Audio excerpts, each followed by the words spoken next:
issues. The two biggest problems I've found out that they complain about is number one, diseases because of poor management of the farm, and number two, feeds. The prices of feeds and how to mix feed and how to deal with the whole feed thing. And it's not like I personally haven't dealt with this issue. Actually, in the past, when I just started, I once had a feed problem.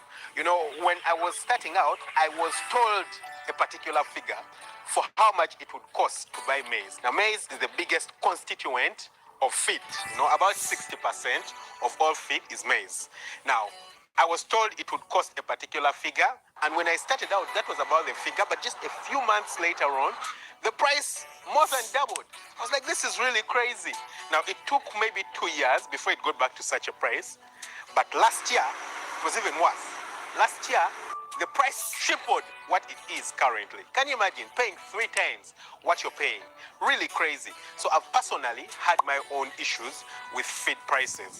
And because of that, I decided to devise a few means of how to get around the feed problem. And so I'm going to show you guys how I've actually decided to get around these problems. You know, they say once bitten, twice shy. I told myself, I'm not going to get into these problems again. So let me show you guys the solution we've actually devised for this. So first, you can see the chicken houses that we have right here. Yeah, these are 2 chicken houses, each carrying about 2,500 birds on average. And so that gets to 5,000 birds right here. But I also have about 2,500 birds that are being brooded somewhere, maybe a kilometer from here on my dad's, land, a chicken house that I built on my dad's land, right where I started. So that means that I have about 7,500 chickens that need to be fed. Now, a few months back, I decided to build a store.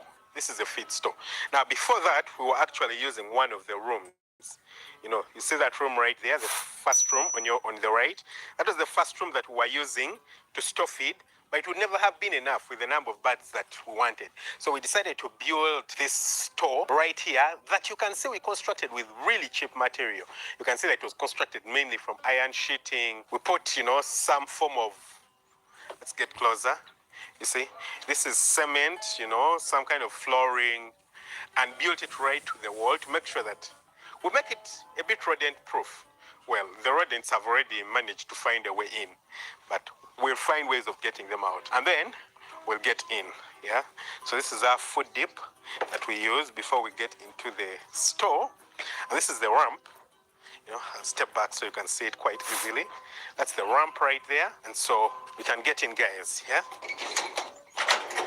This is our feed store. We decided to get a feed store, and it has come out to be a very, very helpful investment for me. So I'll just show you guys around quickly. Right here is feed that the guys have been mixing. So this is the feed that we are using.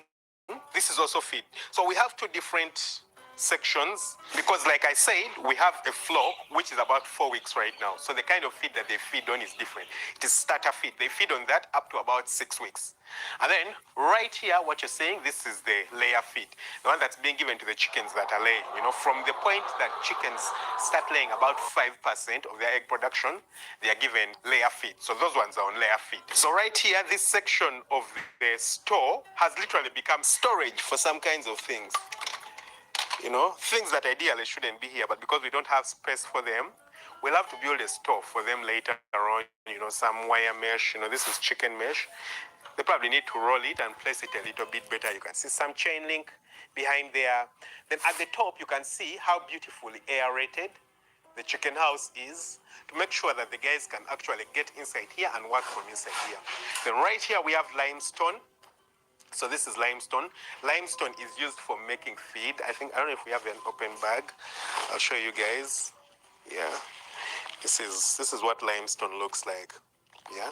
And it has mainly calcium. So it is a source of calcium for the chickens. Some people use eggs, which is okay. But for me, it's difficult to get too many eggshells, getting 10 tons of eggshells. That's really complicated. Also, how they process them sometimes can be, unsafe. Then right here is a concentrate that I use for mixing the feed. I'm going to talk about this a little bit later on. And then when we move on, this is maize bran.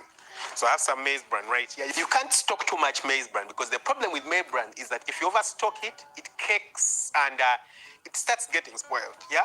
So you need to open up, get it outside, make sure that it's dry first of all, and also you can't keep it for too long. The maximum advisable time is 1 month. If you go more than a month, the best advisable thing is that now you need to start adding toxin binder to the maize bran, because if you don't add toxin binder, it's going to develop, molds and aflatoxins that in the end become toxic to your chicken. So you want to make sure that you don't keep maize bran for too long. So I've stocked up maybe 3 tons or so of maize bran, all the bags that you see right there.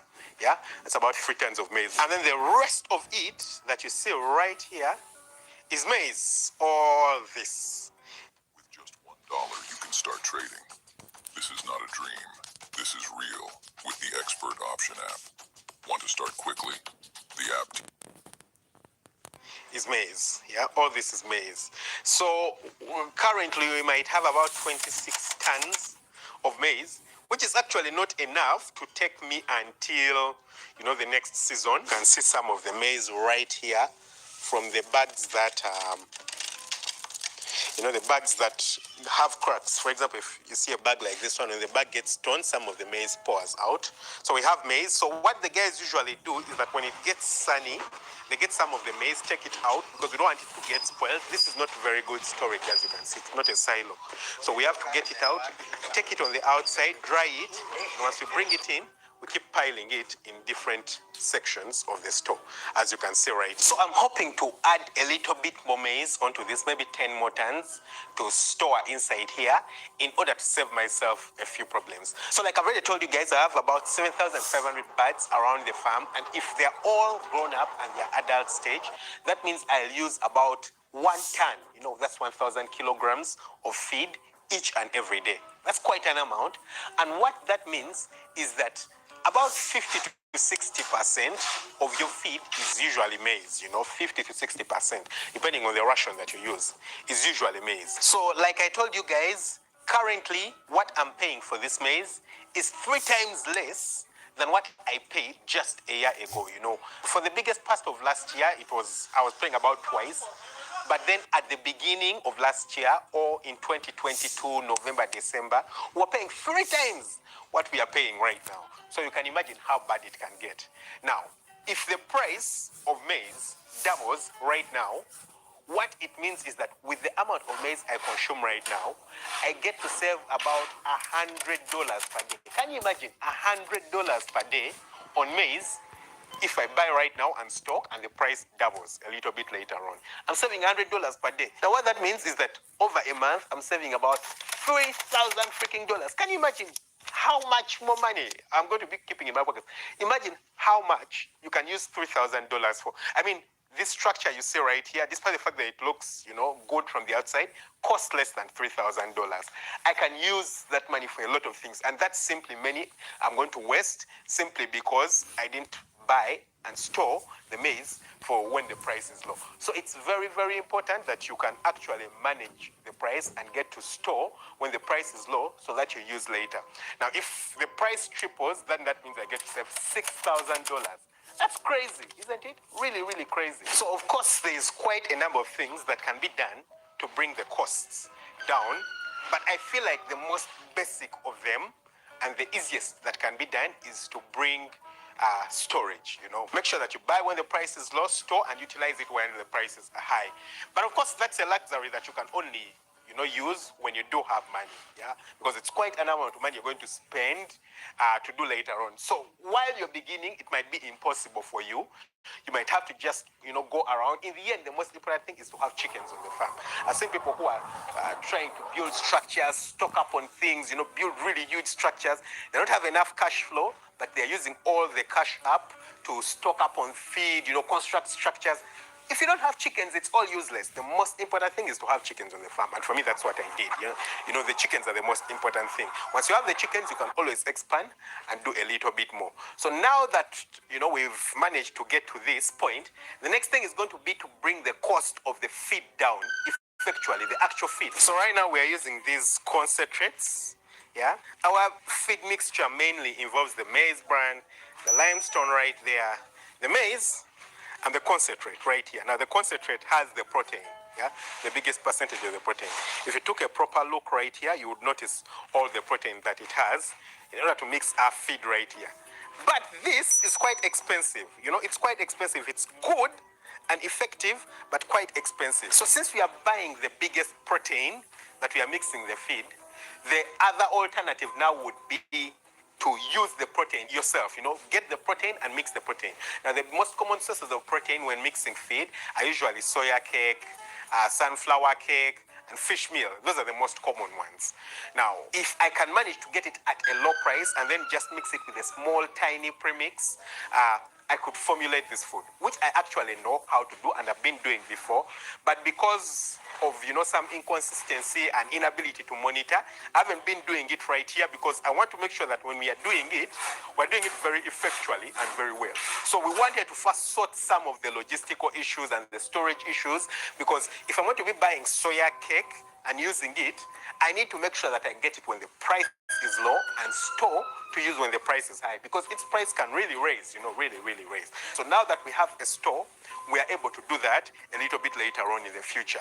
And now that's something you're going to be doing. It's something that's quite too complicated and I can't share it right here. I'll share it on the Farm Up Academy when it starts in April. You really want to learn and understand these things, you can wait for the Farm Up Academy. You'll join it when it starts in April of this year, 2024. And then, once we start using that and mixing the feed ourselves, then we shall bring the price of the feed even a bit lower and then be able to keep more money to ourselves. And of course, once all that is done, the next step would be to get some equipment, you know, some maybe a hammer mill, simply for grinding the maize, yeah, that we are going to be giving to the chickens, to make sure that we are spending a little bit less on the machinery, and then a mixer to make sure that mixing the feed actually becomes simpler and quicker. So don't forget to hit the subscribe button, smash the notification bell. The guys are in the background doing some work right there. Catch you very soon with another video.